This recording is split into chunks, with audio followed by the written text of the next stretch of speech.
What is up, everybody? I am back, and today I am talking about the evolution of the Hulk. My 10th ever evolution, and I think 3rd superhero evolution, possibly? And this one's obviously covering the monstrous Green Hulk.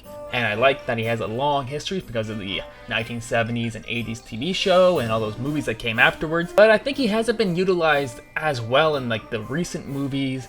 And ever since like Thor Ragnarok, he's kind of become kind of like a joke character. And while yeah, there's like some funny stuff certainly about his character, he's a big green baby sometimes. But I also kind of miss the more monstrous take on the Hulk that you would see in the Incredible Hulk. And even like the 1970s TV show, like the Hulk was never really a joke in that series. He's kind of like this monster that everybody's afraid of. There's only so much they could do with the time. Like he was obviously just Lou Ferrigno painted green and had like a cheap looking wig on. And yeah, a couple of prosthetics on his head, which I think kind of shift after the first episode, and they kind of alter it for the movies as well. Which if I ever did like a update on this, I might kind of like go through some of the more minute differences in his appearance through like that series. But for the most part, this video works. And while it's not fully up to date because I went up to Infinity War, I think. So obviously I don't have Endgame, and I don't have the She-Hulk TV series, which is just coming out right now. I haven't watched that series yet, so you know I don't have an opinion on that quite yet. Although from what I can tell, they're kind of going for the more comedic Hulk, which I guess makes sense inside the She-Hulk series. She's always a bit more of a comedic character. I don't read many comics, but I do like her as a character, so I am excited to watch that show, and I'm excited to kind of see what they do with the Hulk himself in it, because I know Mark Ruffalo is coming back for that, and they also seem to have Tim Roth coming back as the Abomination, which is pretty exciting, and I think maybe Wong is appearing in that show. So without any further ado, I guess we'll just jump into this animated evolution that I did. Yeah, let's jump into it now. Yeah, let's jump in. Bruce Banner was just your everyday super genius scientist. Then he was exposed. I really like this music I used here. This one's just kind of like really upbeat. It makes me want to dance. And now when angered, he becomes the lovable, monstrous Green Hulk. This is his live-action evolution, animated. Yeah, Stan Lee. By the time this one came out, he had already passed away. So I had to do something to dedicate this video to him. So I was like, yeah, he's going to get a little appearance there. And I would use that model again in my Iron Man video. It also appears in my Thor video. Bruce Banner first appears in the television series The Incredible Hulk, named David for some reason. Now, the reason why they changed his name to David instead of Bruce is because they kind of felt like Bruce was a little too feminine of a name, I think, which doesn't make any sense to me at all. Yeah, so I don't know why they changed it to David. But either way, I think in the later versions of the Hulk, they make David his middle name so that it kind of like pays homage to this TV series. Searches for a cure to his Hulk affliction. He's pursued by a nosy reporter. When transformed, that nosy reporter plays, I think, like a psychiatrist or something in the first Child's Play movie. I didn't design him for my Child's Play video, but I couldn't really work it into the story for that one. He appears as a tall, muscular man in green paint, with an exaggerated brow and a straight-haired wig. After the series, this Hulk would appear in 3 TV. I kind of like this look for the Hulk. I know it's like a little cheesy and yeah, obviously dated, but like he definitely looks like a monster, like otherworldly here. Even though it's just like Lou Ferrigno, and Lou Ferrigno is a very strong man. I think he also did the voice for the Hulk for 2003 Hulk movie, as well as like some of the MCU movies. In the first, the Hulk teams up with Thor to battle some generic bad guy. Yeah, that model of Thor. There's a model of him that looks a lot better in my Thor video, which you should check out on TellItAnimated, the main channel. And also attempts to make way for a Thor spin-off series, which never happens. The sequel features a now bearded David Banner, although his beard disappears when he transforms. Daredevil, they take on the crime boss Kingpin, while also trying to create space for a Daredevil spin-off series, which also never happens. Yeah, I don't know why they were trying to use the Incredible Hulk here to like do all these spin-off movies and stuff. Like, I get that he was a very popular TV show. I guess it makes sense for them to kind of like use that as a launching pad for a Thor TV series, for a Daredevil TV series. But like, they just kept not happening. I think there was like a writer's strike that stopped the Thor one from happening. I'm not exactly sure why they didn't go forward with a Daredevil one. But for whatever reason, none of them happened. Banner tracking down a spy agency. As the Hulk, he attacks their plane and in the explosion falls to Earth, succumbing to his wounds. So some people comment the Hulk is older than 12 years old. It's like, no, the movie like series itself is that old. From the first episode from 1978 all the way up to the last movie in 1990. And also, just a little fun fact here, during the third movie, it was supposed to be a She-Hulk, I believe, type team up for a little bit, and then they got rid of her as a character inside of it, and then they were like, maybe we'll do like a Black Widow character in here. So she was supposed to be in it, and while there is a character that's very similar to Natasha, for some reason they just didn't make that character. But, you know, whatever. This one kind of just works on its own. Debut showcases a younger Bruce Banner able to unleash a baby-faced and overly saturated Hulk. He grows larger the angrier he becomes. Even though he kind of looks like Shrek.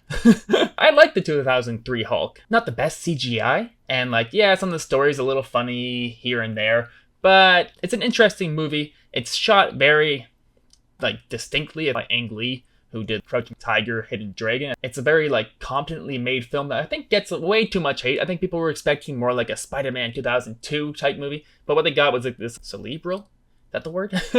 This, like, very introspective film about a father and son who have a toxic relationship, and like how like that played into like this toxicity that creates the Hulk. So it's really an interesting story, and I really like it. Reaching over 15 feet tall, he goes head-to-head with his element-absorbing father, but the government attempts to nuke them both, defeating his father. Yeah, that's kind of a reference to like how the movie itself is shot, because they actually have like the split screen and like have like different shots. I think there's some shots have like 4 things going on like in a grid. It's like they were trying to like emulate like how you would read a comic book. It doesn't really work 100% in the movie. I just wanted to pay homage to it here. Both defeating his father while Bruce survives and makes his way to South America. The MCU So the MCU reboot, The Incredible Hulk from 2008, that was actually supposed to be a sequel to the 2003 film. So that's why it kind of has like some elements from that carrying over. So the 2003 film ends with him being in South America. The start of the 2008 film starts with him being in South America. So like there's like certain elements, I think there's a couple other things that are like kind of tie them together, but like they're different enough that they're not really a part of the same series. And, you know, I think it's probably for the better that the MCU version was its own thing, even though The Incredible Hulk from 2008 kind of like gets forgotten inside the MCU, mainly because Edward Norton here gets recast by Mark Ruffalo come the Avengers. So most people don't even think of The Incredible Hulk 2008 as an MCU movie, which doesn't make any sense because Tony Stark does appear at the end of this film, kind of setting it up as like a connected universe, which is extremely exciting to see at the time when I saw this in theaters. in South America, where a new Bruce Banner is being hunted by the government. When provoked, he unleashes a more So there's Tim Roth there, which I think I did a pretty funny little drawing of him. He becomes the Abomination later, of course. yellowish and veiny looking Hulk, this time scaling to around 9 feet tall. I like this look for the Hulk. Like, I think some people complain about how, like, veiny he is, and, like, maybe the color's a little bit too lime green, and he doesn't really look like Edward Norton that much. But like, it kind of makes him seem like he's, like, his own monster. He doesn't have to look like the actor who's playing him, like the ones from the 80s show doesn't really look like him. There's 2 different actors. So I don't really see what the complaint is there. You know, I get like, I guess if people don't love like the extremely scary, mean, ferocious Hulk, they're not going to love this movie. DNA spliced Abomination and manages to hide away in Canada, where he tries to gain control of his anger and live in peace. Yeah, Canada. I'm always excited whenever Canada is in something because I am Canadian. And the end of the Hulk, where like he goes into the log cabin and you look into his eyes and you can see that they're like green as if he's gained control of like his Hulkisms. So you're kind of supposed to like think, is he like going to be evil? Is he going to be good? Are they kind of setting him up to be like the bad guy in the Avengers movie? Yeah, so those things were kind of like left up in the air because like they didn't know exactly what they were going to do for the Avengers. And also the end of, I believe, WandaVision ends in a very similar way, like on her own, like hiding out somewhere, and you're supposed to think, oh, is she gonna be bad or is she gonna be, you know, going to use this for good? And obviously she ended up going in the more bad route in Doctor Strange 2. But yeah, I think those are like some cool references inside the MCU. In the Avengers, Banner somehow looks completely different, and when transformed, appears less yellowish and less veiny, with added chest hair, rounder facial features, 5 o'clock shadow, and a more slouched stance. He teams up with his fellow superheroes to save humanity from a puny god. I kind of like this look for the Hulk. Like, it's a little bit more childish looking. It's like not as scary. They didn't want like to scare away kids or whoever are going to be watching the Avengers, because you get characters like Iron Man, Thor, Captain America, which typically aren't as scary as the Hulk. Iron Man 3 features a sleepy Bruce Banner lending an ear to Tony Stark before force for the Avengers Age of Ultron. The Hulk now wears stretchy purple pants and has more exaggerated facial features. So apparently for Age of Ultron, the animators actually had to like morph his like face to make it like even more exaggerated, and they had to like break the model. I guess they kind of wanted him to be like a little bit like more frightening, because like he breaks out and has to become like subdued by the Hulkbuster by Tony Stark. And yeah, and here's the Scarlet Witch. She would actually appear again in my Captain America video, and then she also appears in my Doctor Strange video, although I updated the model quite a bit for that one. Mind control, he attacks random civilians, only to be stopped by Tony Stark's Hulkbuster suit. He then helps take out super intelligent robots and promptly flies a ship into space, despite his girlfriend's pleas to stay. So yeah, there's Black Widow. Is this the first time she appears? I think this is the first time that she appears in one of these. This is actually a drawing of Scarlett Johansson that I did like years ago in Flash, and I was actually able to use that same model and just tweak it for this. It was kind of like the first time I was drawing in the style that I'm kind of known for drawing in, like this kind of style, and I just like updated the model to give her updated clothing and whatnot. The Hulkbuster that is used in Age of Ultron, that was also way updated in my video on the Iron Man armors. Pleased to stay. In Thor Ragnarok, the Hulk is now living on the junk planet of Sakaar, sporting a new haircut, an upright stance, and more human facial features. This is kind of the first one where he kind of started acting like he has like a more upright stance. He looks way more like Mark Ruffalo than he did before. He's like less exaggerated looking, more human looking, and he starts acting more or less like a big tantrum having baby, rather than like the scary Hulk that was in, especially in the 2008 one, and that kind of appeared a little bit in Age of Ultron. Yeah, you know, I don't mind this look for the Hulk. Especially don't mind it when he gets his armor here in a little bit, but I do kind of miss the scarier one. Shiny gladiator armor to fight Thor, then agrees to help save the Asgardians from Thor's sister and her pet wolf. They then head... I reused quite a bit of that animation for my Thor one, thankfully. The Thor video was pretty complicated to animate, so I was very happy to like reuse some stuff here. You know, obviously he looks more like Chris Hemsworth in the actual video. This is just kind of like a man with a beard and Thor's armor. On their ship. Avengers Infinity War begins with Thanos boarding their ship mid-voyage and facing the Hulk in battle. Hulk loses the fight, and for the rest of the film, Bruce Banner is no longer able to bring out his large green counterpart. I like that animation there where he goes from like the human into like the Hulk coming out. It was kind of a reference to that one scene. He's like, "Come on out," and the Hulk's like, "No," or whatever. Opting to wear Tony Stark's Hulkbuster suit to keep up in battle. So how will the Hulk appear in the next Avengers? Maybe a mohawk and leather jacket? Obviously, this was just a joke. Yeah, I didn't think he would actually have like a punk 80s jacket and mohawk. This isn't the start of the original Terminator movie. Or maybe She-Hulk will take his place.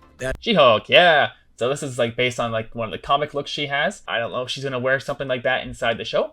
I hope she does. That'd be amazing for me. That is, if she hasn't been snapped away by Thanos. Thought about doing a video on Hawkeye when the Hawkeye show was coming out, but I just didn't have time. I was trying to get Gremlins out for Christmas time. But you know what? If they ever do a second season, or he ever gets his own movie, or if he comes back with a really cool look in Secret Invasion, or whatever they're planning for Avengers, then maybe I'll do a Hawkeye evolution then. But for now, you'll have to stick around with this model, which I think I used also in the Iron Man video, Captain America video, Thor video, and maybe some other videos that I'm forgetting.